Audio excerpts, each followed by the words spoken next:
의도는 뭘까요? 몰라서 남자친구한테 지금 알려달라는 걸까요? 광수님이 무슨 헌신을 했는지 정확히는 전 모르겠지만 어쨌든 보상 심리가 생겼고요. 옥수님은 그런 광수님을 이런 말투를 많이 쓰시다 보니까 약간은 꼰대. 이로운 클래스는 단순 오락이 아닌 이로운 영향을 끼칠 만한 내용을 준비합니다.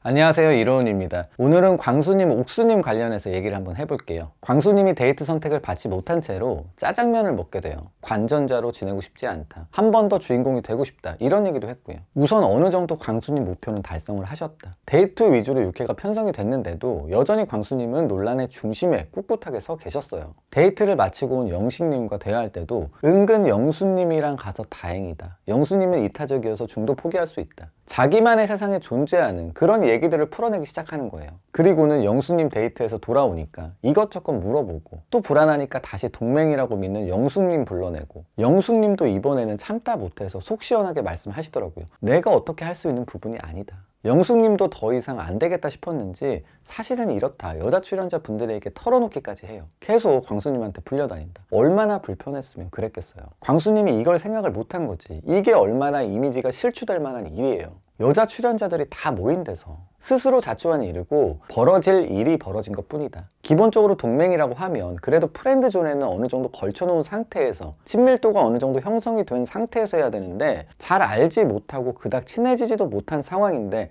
영숙님께 제안을 한 거잖아요. 이건 민폐일 수 있는 거예요. 결국 그 대가를 받은 거고요. 그리고는 옥수님을 불러냈고 옥수님에게서 듣고 싶지 않던 거절의 메시지를 듣게 돼요. 그리고는 체념한 표정을 지으시더니 또 갑자기 옥수님의 립서비스 같았던 친화력 얘기를 그대로 받아들여요.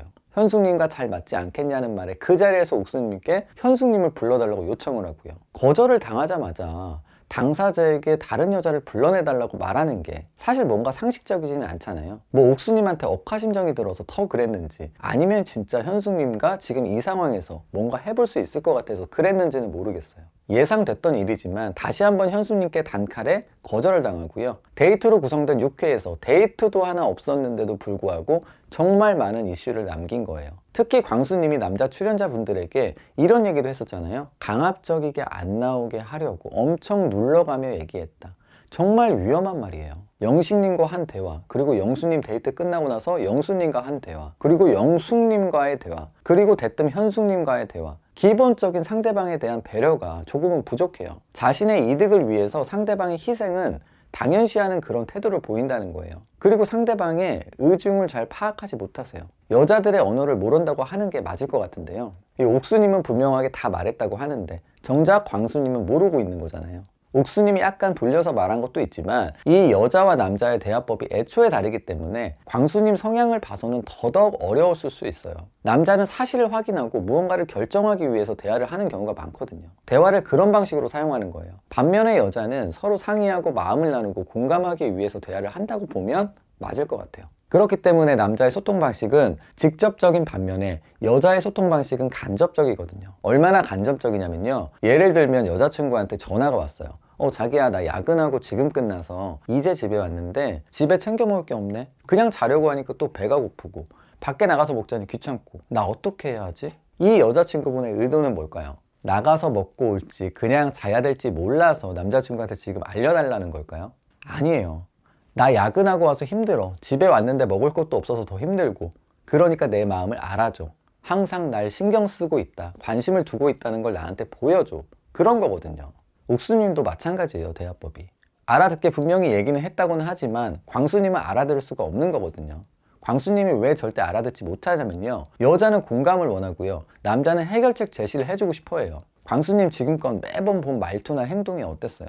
광수님이 지난 모든 회차에서 많이 하시는 게 뭐냐면요, 무언가 가르치려는 말투를 쓰고 그런 태도를 보였다는 거예요. 해결책을 제시해주고 싶어 했어요. 아니, 어떤 경우에는 물어보지 않아도 먼저 와서 해결책을 제시해 주더라고요.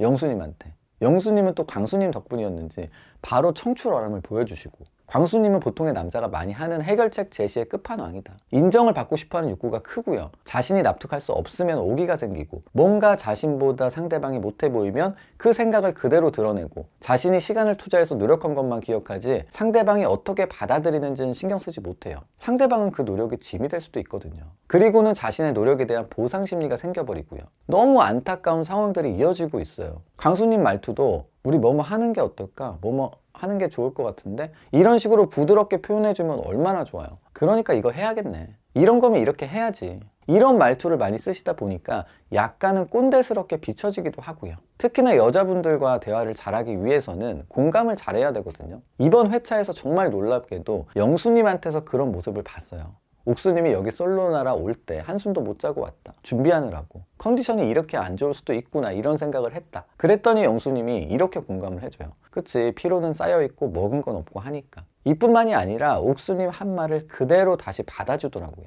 이게 뭐냐면 상대방이 한 말을 비슷한 뉘앙스로 다시 언급을 해주는 거예요.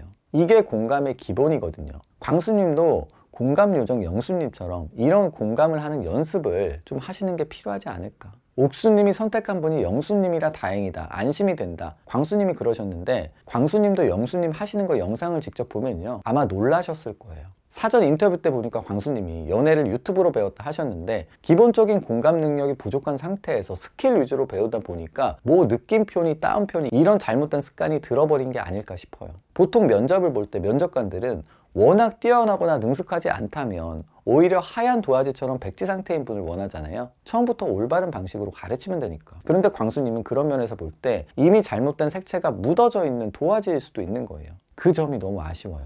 광수님 스스로 주인공이 되고 싶다고 하셨는데 주인공이 되려고 애쓰기보다는 오히려 조력자의 모습으로 다른 이들을 배려하고 서포트를 해준다면 오히려 더 주인공처럼 빛나시지 않을까. 그리고 옥수님께 그동안 무언가를 많이 해줬다고 생각해서 그런지 보상심리가 있으시더라고요. 이 남녀 관계에 있어서 보상심리만큼 좋지 못한 것도 사실 없거든요. 내가 헌신했다, 내가 참았다 이런 생각이 들면 보상심리가 들 수밖에 없어요. 연애에 있어서는 우선 스스로가 우선순위에 온전히 자리하고 그 다음으로 여자친구가 있다라고 생각하는 편이 좋거든요.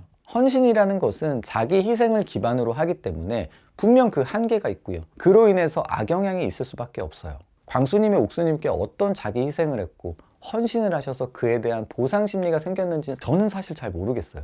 하지만 보상심리가 작용을 했다면 그건 분명 상대에게 지나치게 맞춰졌다고 볼 수 있거든요. 그래서 건강한 연애를 위해서는 연애 초반 특히 헌신은 바람직하지 않다. 상대방에게 헌신하지 않으려면 자신의 감정을 잘 표현할 줄 알면 되는 거예요. 자신의 감정을 먼저 존중해주는 게 그만큼 중요하다는 거예요. 그리고 배려와 헌신은 분명 다르거든요. 오로지 상대방을 기쁘게 하려고 자신의 기분을 고려하지 않으면 헌신이고요. 나도 기쁘고 상대방도 기쁜 건 배려예요. 예를 들면 난 직장인이고 여자친구는 대학생이에요. 그래서 직장인인 내가 데이트 비용을 상대적으로 많이 부담해요. 근데 뭔가 돈도 조금 아깝고 마음이 좀 그래. 그렇게 되면 이건 헌신이에요. 이렇게 되면 보상심리가 생기는 거거든요. 내가 이렇게까지 했는데 이런 마음이 생길 수밖에 없어요. 그에 반해서 배려는요, 같은 상황에서 여자친구 부담을 덜어줘서 기쁘고 여자친구도 좋아하는 그런 거예요. 싸웠어요. 미안하지도 않아. 근데 여자친구를 위해서 억지로 미안하다고 해. 이건 헌신이고요. 지나치게 자신의 감정을 억누르고 헌신만 하면요, 결국 한 번에 터질 수도 있고요. 상대방은 그런 모습을 당연시 여기게 될 수도 있어요. 자신의 감정을 솔직하게 드러내고 어쩔 수 없다면 차라리 부딪히는 게 더 나을 수도 있는 거예요. 그리고 중요한 게 헌신만 계속하잖아요. 그럼 오히려 여자분이 그런 남자를 부담스러워할 수가 있어요. 광수님이 무슨 헌신을 했는지 정확히는 전 모르겠지만 어쨌든 보상심리가 생겼고요. 옥수님은 그런 광수님을 부담스러워해요. 특히나 연애 초반 헌신은요, 집착을 낳을 수가 있어요. 내가 너한테 어떻게 했는데 네가 지금 나한테 그럴 수가 있어. 이런 생각을 만들 수 있는 거예요. 연애 초반에는 배려와 자신의 매력으로 다가가야지 헌신은 바람직하지 못하다. 보상심리 이런 거 얘기하지 말고 먼저 자신의 감정을 잘 표현하는 연습을 하는 게 필요해요. 그런데 광수님은 제가 보기엔 뭐 할 말 다 하신 것 같기도 한데 어떤 헌신을 하시고 보상심리를 말씀하시는 건지 궁금하긴 하네요. 제가 광수님을 미워하고 그런 건 아니에요. 광수님이 너무 이런 얘기들을 불쾌하게 듣기보다는요, 오히려 이로 인해서 깨닫고 사회로 돌아와서는 조금 더 나은 모습을 보여주셨으면 좋겠어요. 도움이 되셨다면 구독도 많이 눌러주시고요. 정말 큰 힘이 됩니다. 바로 뒤에 노래 나올 때 구독 많이 눌러주세요. I'll never tell. Yeah, I like you, that's for sure. Never have to close the door. Been a long time, a year before, and I'm missing you so bad.